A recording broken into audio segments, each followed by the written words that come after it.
Ganito ang buhay namin dito sa probinsya, kaming mga farmers. Kuminsan, kahit ganito katarik ang lupa, binubungkal namin para may matamnan. Katulad nito, makita nyo, kahit ganyan kataas yung lupa, inaalaraw nila para may matamnan. Kaya yan nga ang, kung minsan, yan ang nakakalungkot sa buhay naming mga farmers, kasi kapag bumaba ang mga presyo ng mga gulay, doon kami nalulugi talaga. Sa sobrang hirap namin, minsan hindi namin mababawi ang aming mga pinambili o kaya puhunan para magtanim. Kasi hindi kami makapagtanim kung wala kaming puhunan.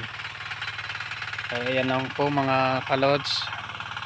Maraming salamat po sa iyong pag-share at sa iyong pagsuporta sa aking video. Magandang umaga.